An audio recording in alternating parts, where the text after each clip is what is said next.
I think and I think it's only natural that everyone, all three of us, fans everywhere, being a professional athlete, I think at times people think that insulates those human beings from the normal day-to-day stuff that we all go through. And I understand it, but I'll bring in another guy who's on the team right now, I think who's done a great job of breaking down that mystique and saying, no, we're people too, and that's Kevin Love, who has talked about everything that he's gone through in his life, which is a lot like what a lot of people in everyday life go through. But see, we never think of them as that because they're kind of our superheroes, right? And so they're immune to all of that. And they're certainly not. And so it's great to at least get a few minutes to talk about that.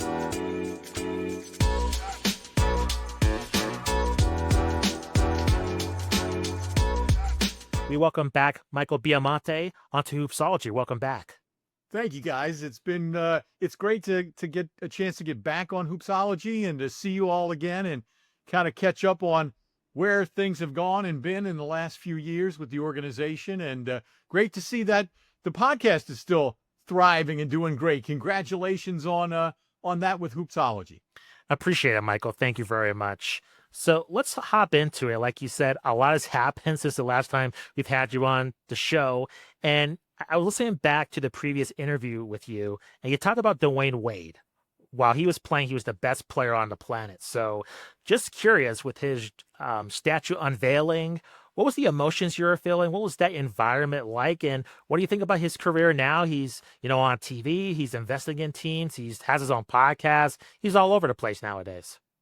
So, Justin, when we were together last, I think the question was, or somehow we got into the conversation of my thoughts on Dwyane Wade. And I had mentioned that games 3, 4, and 5, and maybe that move he made in game 3 of the NBA Finals against the Mavericks in 2006, he became the greatest player on planet Earth. And I still believe that and led the Heat to our first NBA championship. So clearly the greatest player with our organization for so many years that I had an opportunity to announce.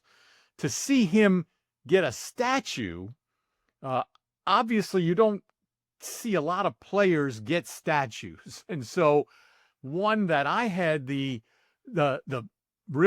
pleasure of announcing for multiple seasons, and then get to host that event where we unveiled the statue. You're saying to yourself, I'm here not only seeing things, but being part of things that happen to very, very, very few players ever in the history of this league. No, it's incredible. It's such a special honor, too. And I think a lot of fans take that for granted of their favorite players in terms of they automatically assume, they're going to get the statue and when it's going to happen. But it's such a prestigious honor, especially seeing the statue in person and just seeing kind of the gravitas of what that means to not only the player, but also the community as well. Yeah, we've had quite a number of great players play in the organization. And I've certainly been a part of all of the jersey retirement ceremonies where we've, lifted all of the jerseys up into the rafters that'll never be worn again. But this went one step further. So, there's levels, right? You retire a number and you see a player get inducted maybe into the Hall of Fame. And that in and of itself is a great accomplishment, the greatest you can ever achieve. But for that one team that player played for and had such an impact on, and as you said, Justin, in the community, the number of people that lined Biscayne Boulevard that afternoon when we unveiled the statue, because the statue was actually out in front of the arena, outside, it just reminded you the impact that a professional athlete can have on a community more than just his or her ability to play the sport that they play. Yeah, that's really amazing, and he was such a joy to watch. All those years. His 2006 finals performance was insane. Kind of shifting gears a little bit, I'm always curious about this in your role. how do you decide like what order the starting lineups go through, and then do players ever make requests, or any special requests in that regards? That's a great question, Alan. I'm getting that question more and more, I think, as my career goes on. I don't know why I'm being asked that, but maybe it's just the longevity of the career and people want to, start finding some of these things behind the scenes stuff. It's kind of Wizard of Oz behind the curtain stuff. Um, there's no true, well, I guess there is kind of, in my mind, there is a rhyme and reason as to how I do things the way I do. Let's go back to the big three. We had the big three, LeBron, Bosh, and Wade. And so how do what in the world are you going to do? You got three great guys. You get three big guys. Not that the other guys weren't, but you even heard Shane Battier refer to the other 12 guys on the team over those 4 years as the others. You call the big three and the others. And that, that was Shane's kind of way of kind of describing it. So my thought was I had three real bring the house down starters.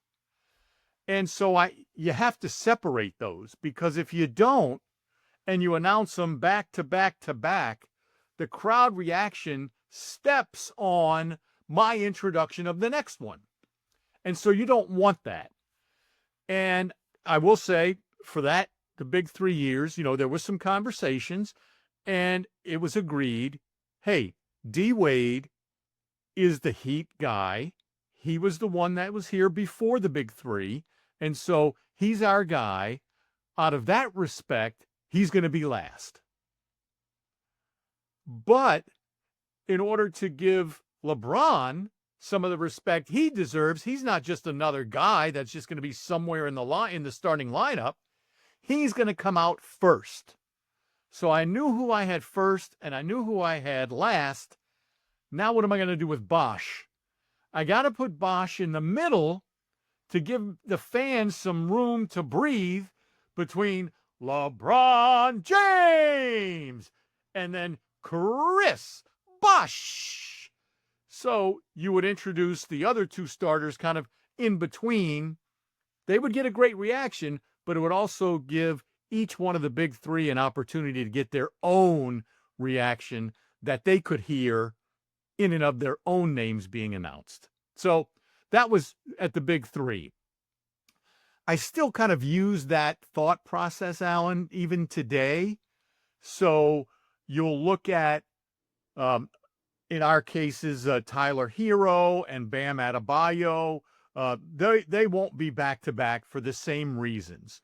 They'll, I want those guys to have an opportunity to breathe a little bit. So maybe Tyler's in the first spot, Bam's in the last spot. If one of them's out hurt, then the other one may take his place in the last spot. So there is some coordination and thought that comes to it. I do let the people that I work for know the order, and I'm certainly open to conversations about it. But it's not just a Michael B mystery. It's when he says it, that's the first time we know it's going to happen. It's interesting to me because so like for the Heat, I mean, the Heat have been really good for a very long time. Maybe an off year here and there. And I think about like a team like I'm a Rockets fan, and so the Rockets in the 2020, 2021, I mean, was there ever a moment where you were like, who the heck is this guy that I'm announcing as a starter? Because I know the Rockets went through that. Coming up season will be my 35th with the Miami Heat. So I honestly have to answer your question. Yes, there has been times where you say to yourself, who are these players? Now, a lot of that happened, decades ago, when maybe we had made a huge trade and we were left with just 8 or 9 guys, and a lot of them weren't your normal natural starters. And so you might say just privately, in your own mind, I never thought I'd be saying this guy's name as a starter, but it happens. And like with anything, if you do anything for that long a period of time, you see things that you never imagined that you might see. And that goes with, gosh, I didn't know that we'd be having this person ever in the starting lineup. Now, having said that, you would never know that from my enthusiasm when it comes to introducing these guys because, listen, let's face it, that's what I'm there for. I'm there to pump up our team and our guys. And you know what? If you're in that starting lineup, I want you to feel like you're, the star of the show when the fire goes up and you get to hear your name. Why not? That, you get that. Come on, you got to have that. So that's but Alan, it's a great point. You do it long enough and it'll happen. So what happens when a Dwyane Wade he moves on to another team? So he's playing for the Cavs or he's playing for the Bulls and he's coming into, the Heat's arena. What happens then? How do you announce him? He's a legend, but he's playing for the other team. What happens there? So we do, Justin, we kind of have put together this plan, which has been adopted and accepted by the entire organization, that when a former Heat player leaves the team, his first game back, the first time I say his name, I say it as if he was a Heat player. If that player is a starter, I always announce him last. So when D. Wade came back to Miami, the very first time as a member, I guess at that point it was the Bulls or the Cavaliers, and he was starting. He was wearing number 3. He was the last guy out for the Cavaliers, and number 3, Dwyane Wade. And the arena goes crazy and the fans go nuts. And from that point on, I almost had to check myself because every time he'd score, I'd have to just take a quick second and remind myself, visitor, because I had never, ever in my life said, Dwyane Wade. But that's how I had to say it from that point on. And so we've done this with our players consistently for a while. It's been adopted and accepted. And I think it's a nice way to say thank you. And the organization supports it. And I will say, if not every single one, just about every single one at a timeout or right before the game was to start, they make their way over to the table. They look me in the eye and they say thank you. And so I think it shows some class and some appreciation. So you know what? It works. We're going to keep doing that. So how does it feel when a player moves on from the Heat? Because, as fans, and I think as maybe coaches as well, but as for sure as fans, we get kind of callous. I mean, we're kind of used to, free agencies going on right now. So all kinds of different trades, and we often dismiss the human element in terms of people have to uproot, their families and move to a different team, a different city, and not to mention the relationships they make with all the staff of the team they're playing for. So how does it feel for yourself when there's a big trade that happens, maybe unexpectedly, Jimmy Butler that happened, or another, player that really contributed pretty well to the franchise, and they move on, and all of a sudden, that relationship is not the same. You're not seeing them, you're not announcing them, and that dynamic has changed. What is that like? Is that very tough to kind of, have to go through that over and over again? It is, Justin, and it doesn't get any easier the longer you do this. I think the longer you're in this, you realize, you know what? It's a business first. And so teams have to make those kind of personnel decisions from a business standpoint. But as fans, and myself included, it's heartbreaking when you lose a guy that you've come to like and has done so well for your team. And certainly that goes to without saying guys like Dwyane Wade. But, you think about some other guys that may have left. One name that comes to mind for me is Max Strus. Max played for the Heat. And really kind of, although he was with another team before he came to the Heat, he really flourished under our system. And then, he left to go to Cleveland. And I think a lot of times people just see a player with a jersey on and don't see that player outside of being a professional athlete, the point that you were making, Justin. There is a lot that goes into that. They've got to find a new place to live. If they have a family, what do they do? Do they have children? Are they in school? Do they need to move to a new school? That's hard enough to do just for the average couple that have kids that for a job have to go move to another city. Now on top of that, you've got a player that's got to take care of all that or have that handled hopefully by his partner, his spouse. And then he's expected to contribute on the court to wins for his team. So it's a much harder, difficult impact on that player as a person, I think, than what a lot of times we think about as, oh man, I wish we had him shooting 3-pointers for us. Well, I do too, but I hope everything's going okay. And sometimes you say to yourself, oh my gosh, this person's going from South Florida, what a lot of people call South Beach, and now they're going to some frozen tundra of a part of the country and say, oh my, how is that going to work? And so, there's all these things that a lot of times you don't think about at first that really do impact these players. And the older I get, the more I guess I kind of look at it as like a parent, as like, oh my gosh, can you imagine what these people are going through? Whereas as a much younger guy, it would have just been more of the selfish, well, I hope you don't do as well for the other team as you did for us. You know what I mean? There's a lot more to the human element of it than that. And I appreciate you recognizing that, Justin.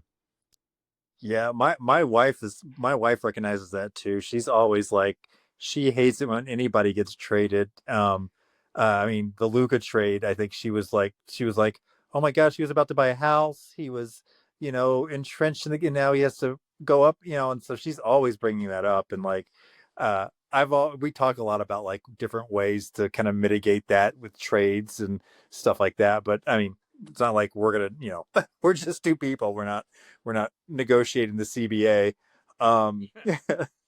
So it's just interesting. I think Alan, just to let's button it up on this. I think and I think it's only natural that everyone, all three of us, fans everywhere, being a professional athlete, I think at times people think that insulates those human beings from the normal day-to-day stuff that we all go through.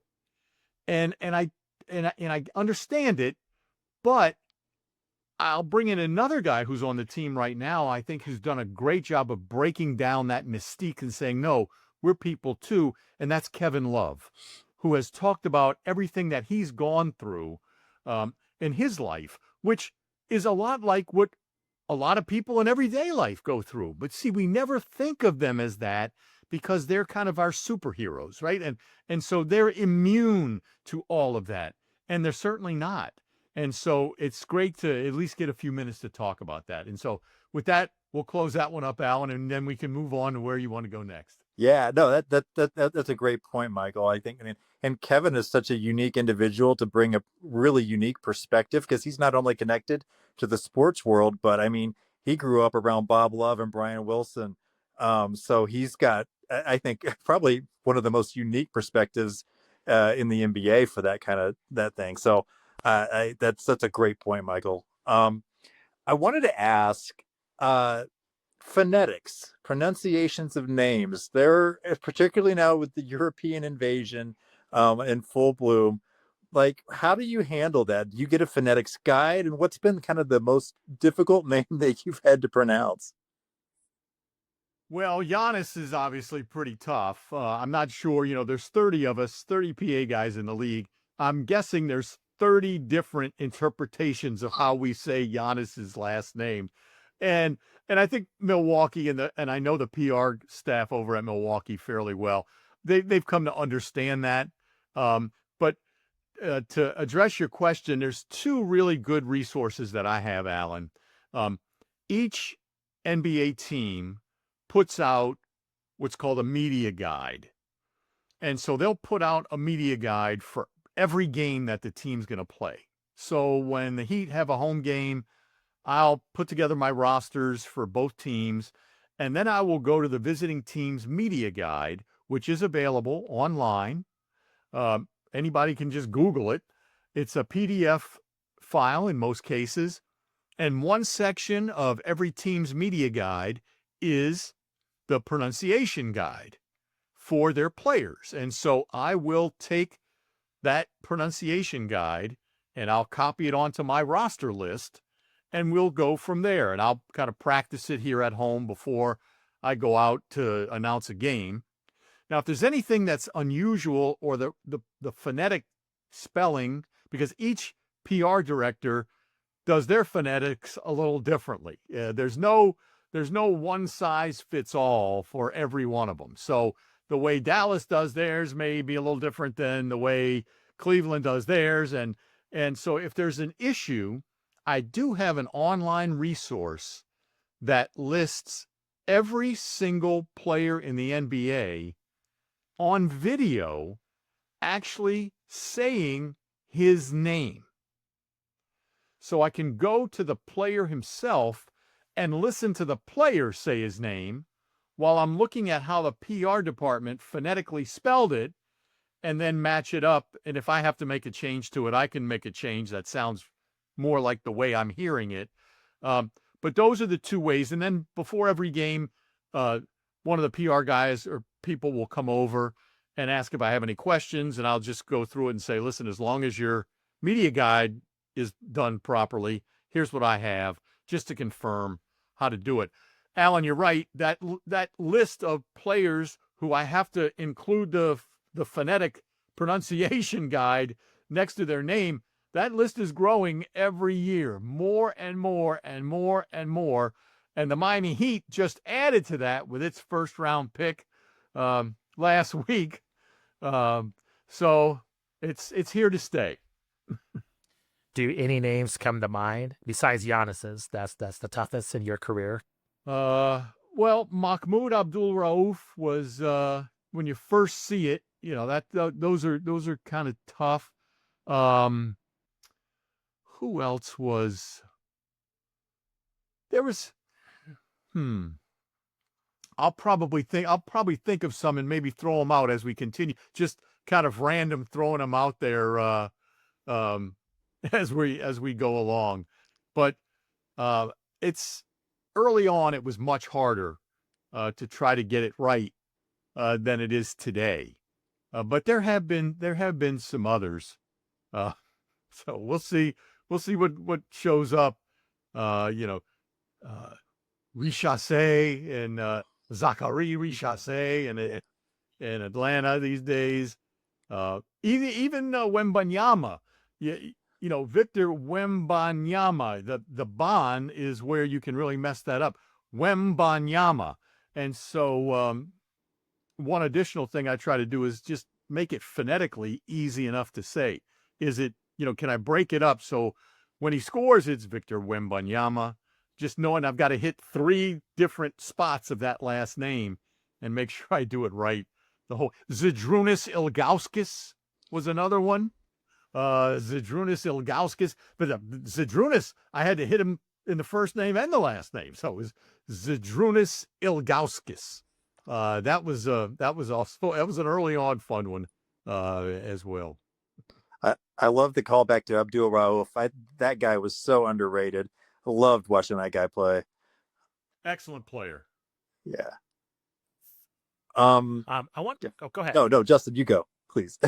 I want to ask you about players that maybe have a certain reputation and that spreads in terms of how the fan base feels or other fans, but these players day in, day out.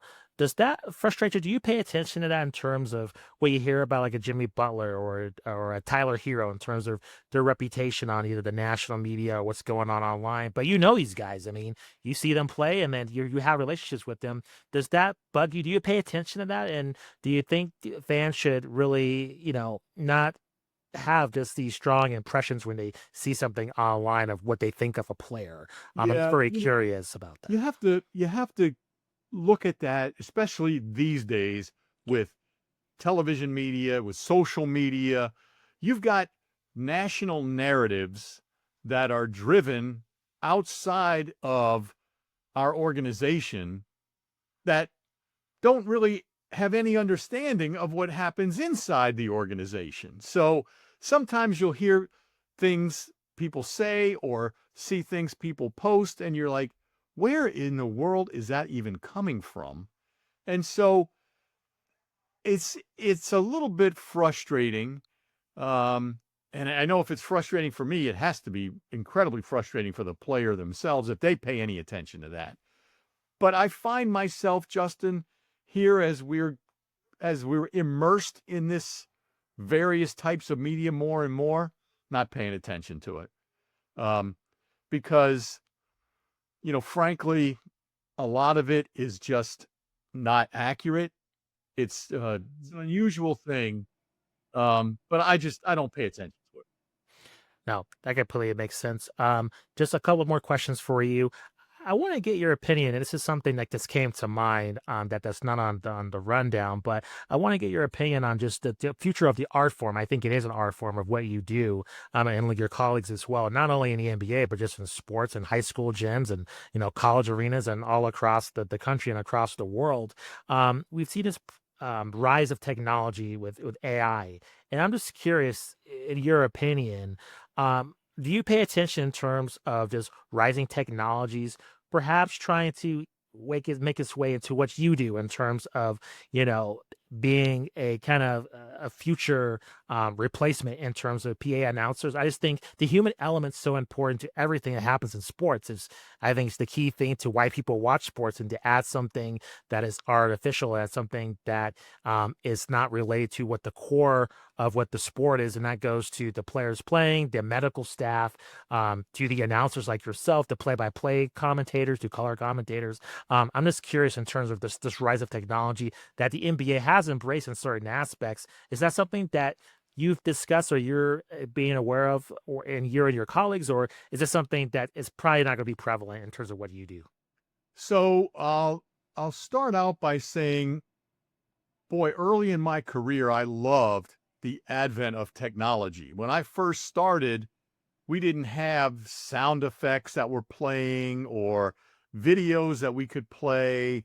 And so that change really helped support what it is that we do as PA announcers. So you've got sound effects coming off of what you're saying.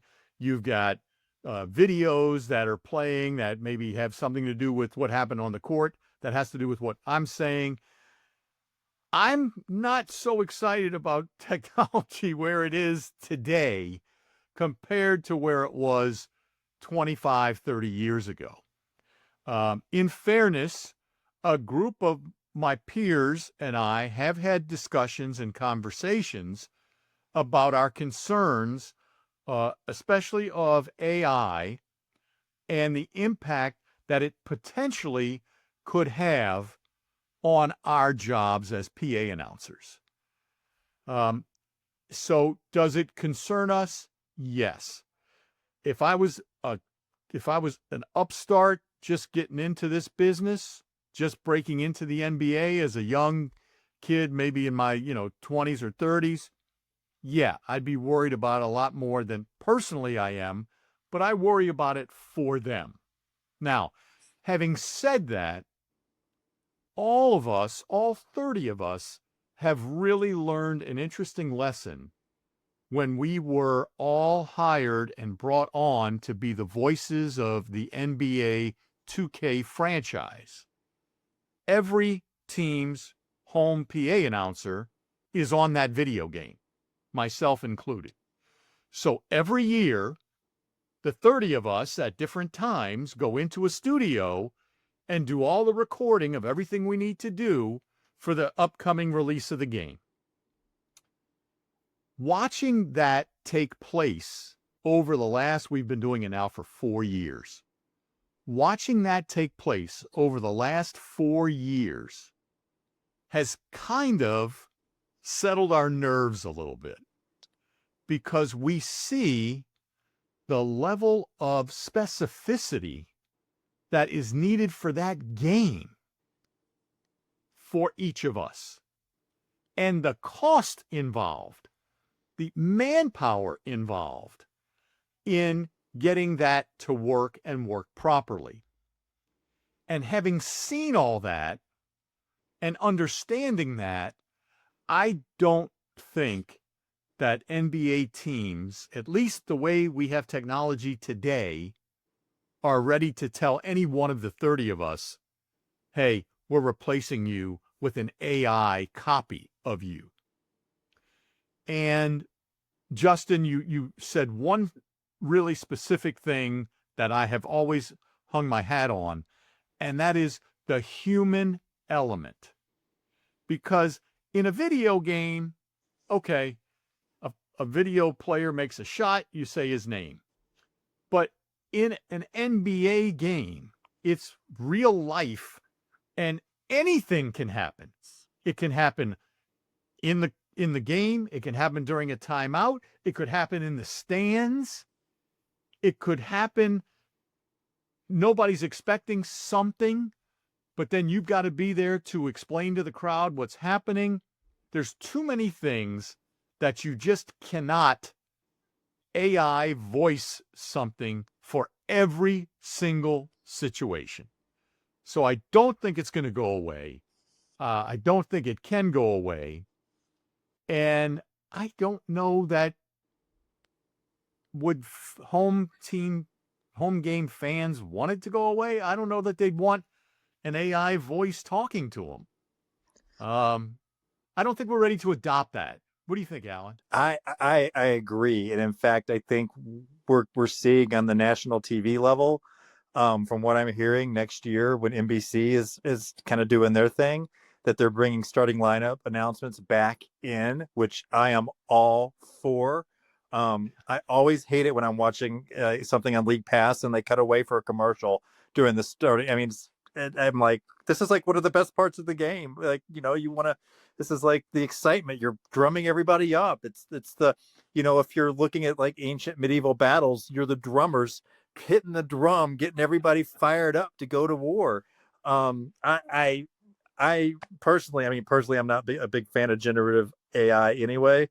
And I think that to quote Justin, I mean, it's that human element. I think I can't imagine an AI trying to explain, a Scott Foster, going through his, flagrant 1, flagrant 2 routine. It doesn't work for me. And even like, I think about like last season, I could be wrong on this, but I seem to remember one of your colleagues, a PA announcer, said something like about, maybe you should challenge that, or something like that. And you're not going to get that kind of involvement. Have you ever had that kind of situation happen to you, by the way? Just kind of that, where you've wanted to be like, hey, challenge that, or. Well, not on a live open mic, but I will say I have held, bit my tongue before I said anything for a minute to give the situation. Are we sure we want to go forward here, or do we want to do something? I'm waiting. I'm saying something without saying anything, right? And so, okay, Michael B, are you going to announce something? I said, well, I'm just waiting another second just to see. Without saying anything, you certainly, and you would not get that on AI. With regard to NBC, they are back in my good graces now that we're going to be doing the starting lineups. That's awesome. And one of the things I thought was interesting, it was a little disappointing, looking at the broadcast of the finals this year. It took them until I think game 5 or 6 to even go with the live intros. And I thought to myself, well, where was this in game 1? And why did we make the change? Who was the one who said, hey, why aren't we doing this anymore? I mean, I was sitting at home saying, come on, can't we show the starting lineups, if nothing else, in the NBA finals? I'm glad they got there. It was just, why so late? And I'd be curious, powers that be, why did you do it? ABC, why did you do it?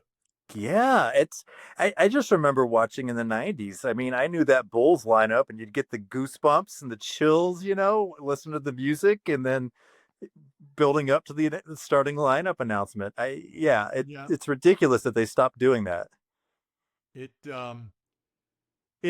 I don't obviously it has something to do with the timing and the fact that your analysts and your broadcasters, they want to lead you into the show and into the game, and they don't have time for everything. And but I will also say, and this is because I'm on that side of the production, I would love to sit and watch how all 30 teams introduce their starting lineups.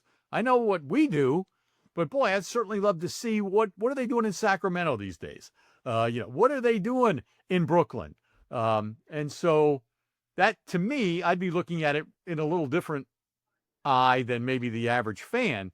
But still, I think the average fan would have fun with watching the PA guys and learning how different we are, because you're 30 different people and we aren't told to do it all the same way.